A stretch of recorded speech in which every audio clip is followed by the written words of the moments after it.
Hola, yo soy el doctor Juan Diego Sánchez y seguimos con los videos propuesta que estamos realizando para efectos de asesorar y colaborar un poco en lo que son trabajos finales de graduación. Hoy vamos a trabajar un poco lo que serían los temas referentes a la parte introductoria, es decir, al capítulo uno. Sin más preámbulo, procedemos a ellos. Como pueden ver en pantalla, básicamente lo que vamos a trabajar acá son los temas básicos adicionales a los que ya habíamos visto en cuanto a problema, tema y objetivo general que deberían estar como mínimo en un trabajo final de graduación, en una tesis o en un proyecto a nivel de investigación. En este caso, arrancamos con lo que es el estado actual de la investigación. Puede variar el nombre dependiendo un poco del contexto, pero en esencia viene siendo lo mismo. Tendríamos, por lo menos desde el punto de vista que estamos trabajando, tenemos un título que sería Estado actual de la investigación y tendríamos 5 subtítulos. La introducción, que es algo muy general, hay quienes dicen que la introducción se hace al final del documento, otros que se hacen, al final, una vez que se haya terminado, y otros que dicen que se hace al inicio y se va adecuando. Lo cierto del caso es que va al inicio y es lo primero que el lector vería. Tendríamos un título de Estado actual de la investigación y los 5 que ven en pantalla serían los subtítulos. Introducción, algo muy general, una página y un poco más, de qué trata el trabajo, sobre qué versa y en términos muy generales a qué se va a enfrentar el lector una vez que indague en el documento y que entre a analizar el documento. Procedemos con los antecedentes, que en esencia estaríamos hablando de los hechos o situaciones que nos llevan a hacer el trabajo. Un error muy común es poner en antecedentes la historia de la institución o la historia de la empresa.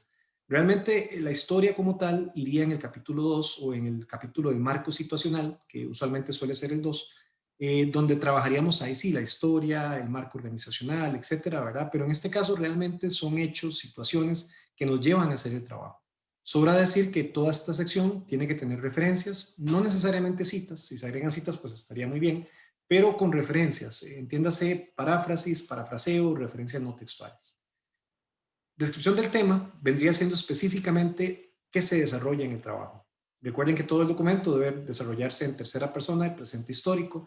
Entonces, ¿qué se desarrolla? ¿Qué se hace? ¿Qué se trabaja en este documento y qué son los elementos que se va a tocar específicamente del tema que estamos trabajando? La introducción es un poco más general, la descripción del tema es bastante específica y señalamos claramente qué es lo que vamos a trabajar. Tenemos la información existente, que básicamente sería con qué arrancamos, con qué iniciamos el documento. Tenemos libros, tenemos información de mercado, tenemos estudios, tenemos información de la empresa.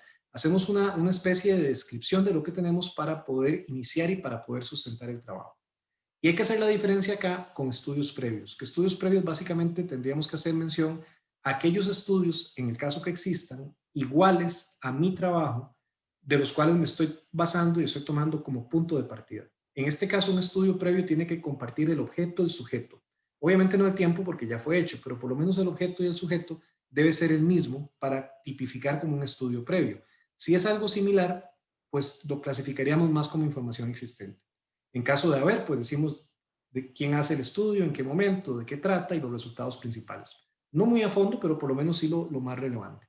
Toda esta sección con referencias, pues es muy importante recordar que mi criterio como investigador realmente no es tan válido desde el punto de vista de la redacción. Yo puedo aportar mi conocimiento, pero realmente tengo que sustentarlo en referencias. Tengo que sustentarlo de manera que quede evidenciado científicamente.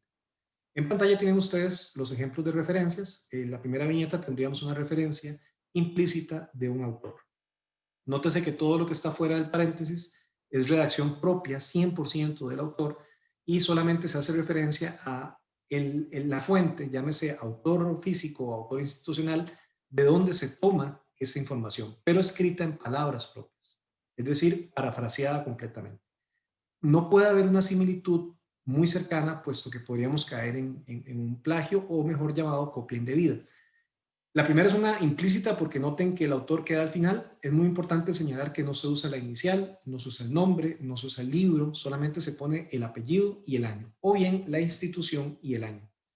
En la segunda viñeta tendríamos una referencia explícita, puesto que el autor queda fuera del paréntesis y lo estaríamos trabajando dándole énfasis a este autor, según señala, como sostiene, como indica, algún sinónimo que resalte esa importancia de darle énfasis al autor. En la tercera tendríamos una referencia implícita de dos autores. Nuevamente recuerden que todo lo que está escrito ahí es palabras propias del autor y muy importante en este caso al señalar un dato, al señalar un número, ese número yo lo tuve que haber tomado de algún lado. Entonces no puedo simplemente ponerlo, tengo que señalar de dónde lo estoy tomando. En este caso tenemos dos autores que señalan precisamente esto, Delgado y Cisneros y el año. Nótense que el año siempre va a estar y en este caso también sería implícita porque queda al final del texto, pues, ¿verdad? Queda entre paréntesis y queda como implícita dentro del mismo texto. Finalmente tenemos una referencia de tres autores, en la cual en este caso la trabajamos implícita. Lo importante de los tres autores o más es que la primera vez se ponen todos, se separan con una coma y el último con una Y. Y a partir de la segunda vez se utiliza el et al. Et al literalmente significa y otros en latín. Entonces estaríamos trabajando ese y otros en cursiva, puesto que toda palabra en idioma extranjero tiene que ir en cursiva en el documento. Adicionalmente es importante notar que lleva un punto coma y la primera sería de manera explícita, porque nuevamente estoy sacando al autor del paréntesis, y la segunda sería de manera implícita porque está quedando todo dentro del paréntesis. Las dos son válidas y depende mucho del momento de la redacción para considerar cuál se usa y cuál no se usa. Es muy importante señalar también que toda la parte del estado actual de la investigación debe sustentarse en referencias. Cubierto este punto, podemos empezar a plantear lo que son los objetivos específicos. Recordemos que en videos anteriores vimos el planteamiento del título, del problema, del objetivo. Vimos casos donde hay un objetivo general o donde hay dos objetivos generales, uno investigativo, otro propositivo. Aquí vamos a entrar a hablar un poco de los objetivos específicos. Al fin y al cabo podemos caer en tres tipos de investigación, que es la investigación pura como tal, la acción, la investigación-acción y la investigación propositiva. Por lo menos desde el punto de vista de investigaciones para trabajos finales, la segunda es un poco más extraña verla, no quiere decir que no pueda darse, pero es un poquito más extraña, porque en esa segunda, como pueden ver, el investigador participa activamente y transforma el objeto de estudio, o sea, se vuelve incluso parte del objeto investigado o del sujeto investigado. En la primera tenemos una investigación pura y simple, donde nos limitamos a investigar y a concluir con base en la investigación. Y finalmente tenemos la investigación propositiva, que es donde los proyectos suelen tipificarse o suelen clasificarse, puesto que indagamos y proponemos. ¿Qué tendríamos como objetivos? En la primera tendríamos un solo objetivo general y específicos ligados a este objetivo general. En la segunda tendríamos uno o dos y los objetivos se agruparían, los específicos por cada uno de ellos. Dos por cada uno, tres o dos por cada uno de ellos. Y en la última, que es donde caemos usualmente en la parte de proyectos, tendríamos un objetivo general y un objetivo propositivo. El general investigativo y el general propositivo. Son dos generales. El primero hace referencia a la parte de investigación y el segundo al último capítulo, que sería la propuesta. Objetivo que por sí mismo se solventa con el capítulo de la propuesta. Entonces no es necesario redactar los objetivos específicos al objetivo general, porque ya en su capítulo específico del desarrollo propositivo o de la propuesta tendrá sus objetivos como tal. Sin embargo, pueden ligarse un poco en cuanto a verbos, algunos objetivos también a esa propuesta. De igual manera, en la primera investigación, las acciones de los objetivos tienen que ser dirigidas a investigar meramente, a indagar. En la segunda, participar, ese elemento es fundamental, se participa, puesto que el autor o el investigador pasa a ser parte del objeto. Y en la última, a dos cosas, a investigar y a proponer. O sea, tenemos una mezcla entre esas dos. Y en la última columna tienen una propuesta de lo que sería una taxonomía, empezando por verbos de un cognitivismo más bajo, para empezar a subir y llegar a verbos un poco más fuertes o de carácter más fuerte, pues. En la segunda es importante resaltar que los verbos son mucho de participación, de acción, de hacer, mientras que en la primera y en la última tienen más connotación ligada a la parte de investigar y en la última particularmente a proponer, a crear, a sugerir, ¿verdad? A caer en esos elementos de un corte mayor a nivel taxonómico, donde nos permiten pues crear algo, ¿verdad? Que al fin y al cabo crear es como el verbo más de los más grandes, sino que más grande que tenemos a nivel de cognición, por lo menos uno de los más grandes. Tres o cuatro objetivos, cinco objetivos ya está bien, pero es un poco grande. Recuerden que de cada objetivo se operacionaliza una variable al menos, entonces es importante tampoco sobrecargar de objetivos la investigación.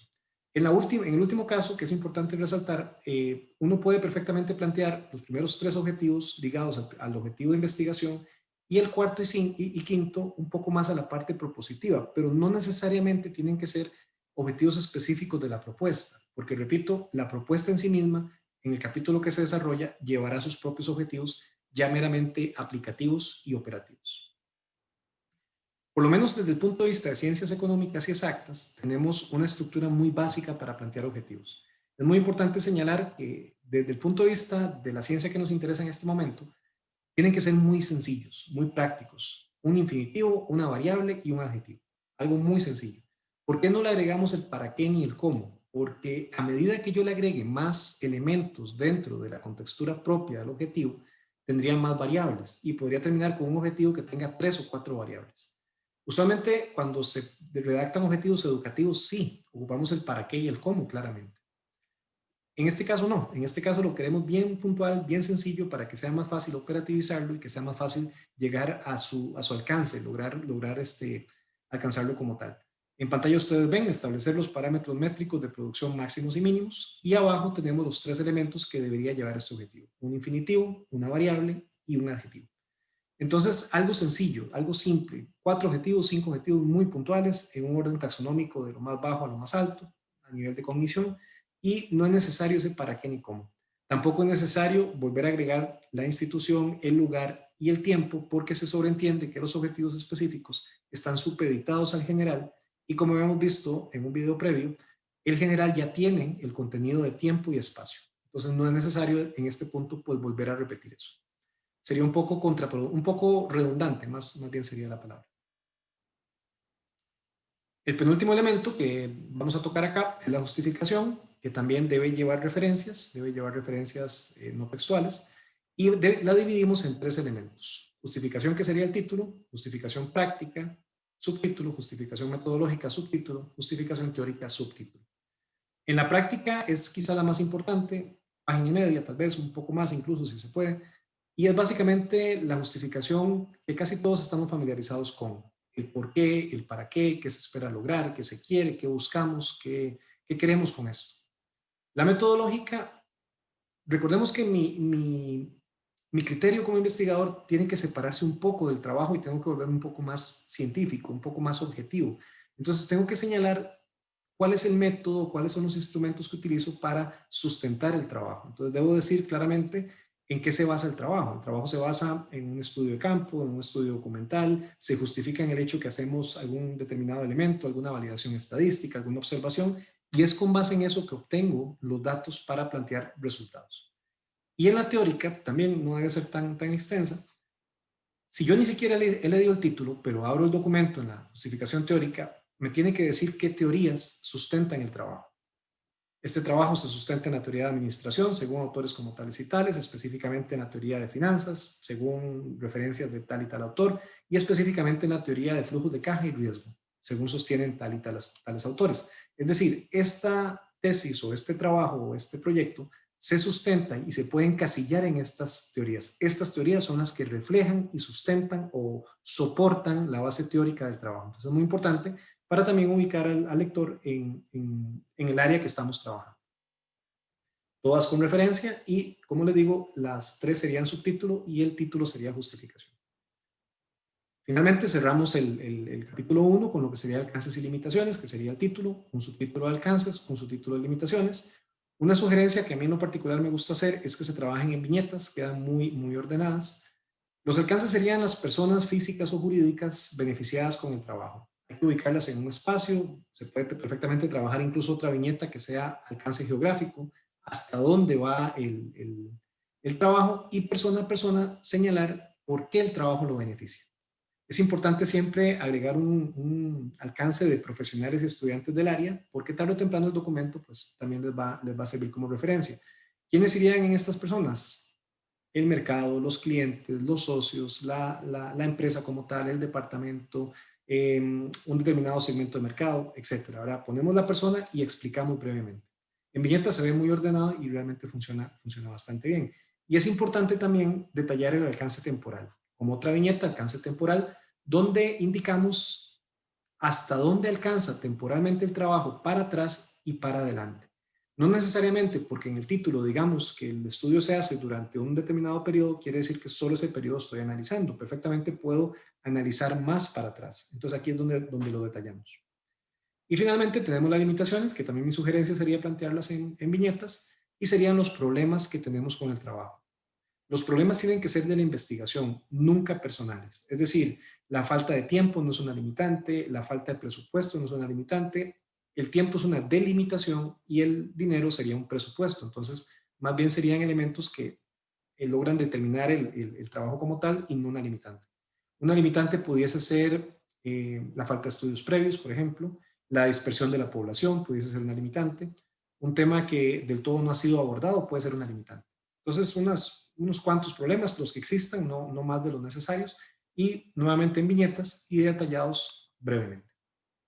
Con esto se estaría cerrando lo que sería el capítulo 1, sumado a lo que habíamos visto en el video propio del problema y el objetivo. Espero que haya sido de agrado el video. En próximos videos estaremos analizando un poco más los capítulos que siguen y pues esperando que sea de mucha ayuda. Así que a investigar.